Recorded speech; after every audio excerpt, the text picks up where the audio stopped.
আসসালামু আলাইকুম। আমি এখন রান্না করব খুবই সহজে দারুণ মজার একটা মুরগির আইটেম, এটাকে বলে টার্কিশ চিকেন। রান্নাটা দেখলেই বুঝবেন একদম সহজ রান্না করা, কিন্তু খাইতে যে কি মজা একবার বানালেই বুঝবেন। অসাধারণ একটা আইটেম। তো আসেন দেখি শুরু করা যাক।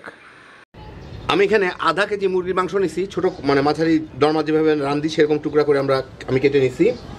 এর সাথে আমি দিচ্ছি 1 চা চামচ মরিচের গুঁড়া, আধা চা চামচ গোলমরিচের গুঁড়া, 1 চা চামচের মতো জিরার গুঁড়া আর স্বাদ মতো লবণ, একটু লেবুর রস প্রায় 1 টেবিল চামচের মতো। এখানে আছে 2 চা চামচ আদা রসুন বাটা আর আধা কাপ টক দই, ওগুলোও দিয়ে দিব। এটাকে এখন ভালো মতো মিশাই। এখন এর সাথে আমি দিব ছোট্ট একটা টমেটো, আমি বেটে রাখছি মানে ব্লেন্ড করে রাখছি, একদম ছোট সাইজের একটা টমেটো, সেটা একবারেই দিয়ে দেওয়া যাইতো, পাশে ছিল লক্ষ্য করি নাই, যাই হোক এখন দিয়ে এর সাথে মেখে রাখি। ভালো মতো মিশিয়ে নিলাম। এটাকে আমি এখন ঘন্টা 1.5 কি 2 রেখে দিব, বাইরেই রাখবো। তারপর এটাকে আমার ভেজে নিতে হবে। 1.5 ঘন্টা পরে আমি চুলায় একটা কড়াইয়ে সিকি কাপ কোয়ার্টার কাপ তেল গরম করে নিছি, ওর মধ্যে এগুলাকে দিয়ে মুরগিগুলোকে দিয়ে আমি ভেজে নিব। কেটে পুষে দিয়ে দিই সব।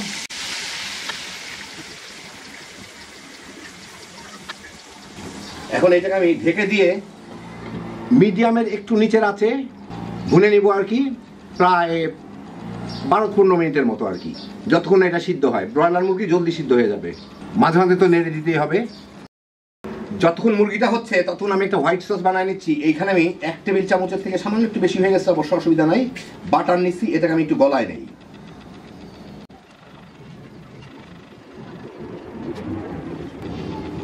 বাটারটা গলে গরম হয়ে গেলেই এর মধ্যে আমি প্রায় 1 টেবিল চামচের মতো ময়দা দিচ্ছি, দিয়ে এর সাথে আমি একটু ভেজে নিব। এটাকে খুব অল্প আছে ভাজবো, যাতে ময়দাটা পুড়ে না যায়, কিন্তু একটা সুন্দর ফ্লেভার আসে। আর একটু চেপে চেপে বাটারের সাথে মিলাই দিতে হবে এটাকে। এই মিনিট 1.5 ভেজে ময়দার একটা ভালো ফ্লেভার আসলে আমি এর মধ্যে প্রায় 1/4 কাপ 3/4 কাপ দুধ দিয়ে দিব। এখন আমি চুলার জালটা বাড়ায় দিই। একই সাথে আমি দিয়ে দিচ্ছি এর মধ্যে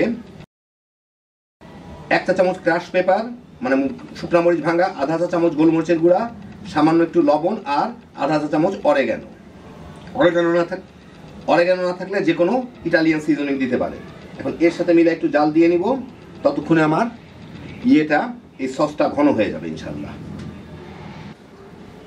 এই মিনিট 2 জাল দিয়েই সসটা কিন্তু একদম পারফেক্ট ঘন হয়েছে। এটা কিন্তু একদম পাতলা না, কিন্তু একদম ঘন না, থকথকা না। আমি চুলার ডালটা বন্ধ করে দিলাম।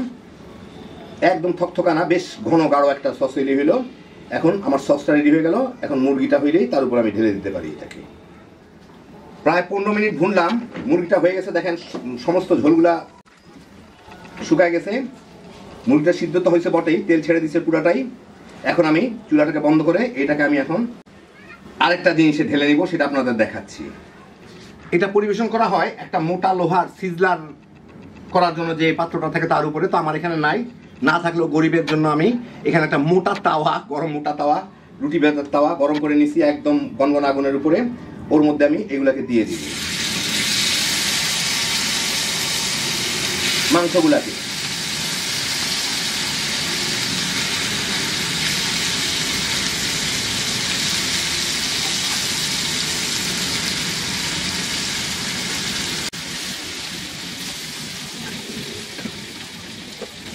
এর উপরে এখন আমি এই সসটাকে দিয়ে দিব।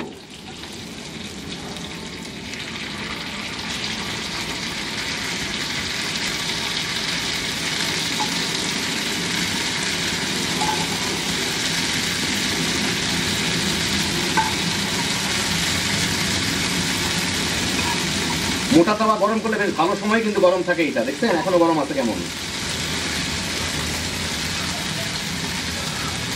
তার উপরে আমার একটু মোজারেলা চিজ দিয়ে দিতে হবে। আমি একটা চিজ গ্রেট করে উপরে দিয়ে দিই।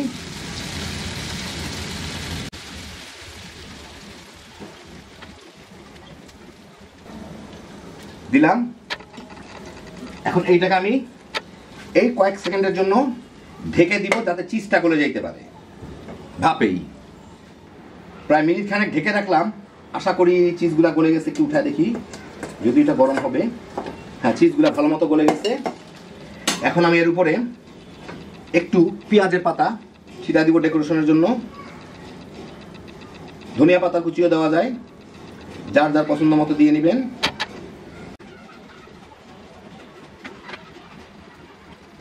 আর সামান্য একটু মরিচের গুঁড়া, দেখতে ভালো লাগবে। আপনাদের আমি একটু কাছে থেকে এখন দেখাচ্ছি। এই দেখেন হলো আমার দারুণ মজার টার্কিশ চিকেন। দেখলেন রান্নাটা খুবই সহজ, একবার অল্প কিছু মশলা দিয়ে মেখে চড়াই দিলেই হয়ে গেল। তারপর সসটা দিবেন আর চিজটা। কি যে মজা এটা খাইতে, না খাইলে বুঝবেন না। যারা মুরগির বিভিন্ন ধরনের আইটেম পছন্দ করেন, এইটা একবার রান্না করে দেখেন, স্বাদ মুখে লেগে থাকবে। ফ্রায়েড রাইস কিংবা পোলাও এই ধরনের আইটেমের সাথে তামা তামা করে খায় ফেলাইতে পারবেন। সহজে তৈরি, হ্যাপি জোশের একটা আইটেম। আল্লাহ আপনাদের সবাইকে ভালো রাখুন, সুস্থ রাখুন, নিরাপদে রাখুন। ইনশাআল্লাহ বেঁচে থাকলে আবার দেখা হবে। আল্লাহ হাফিজ।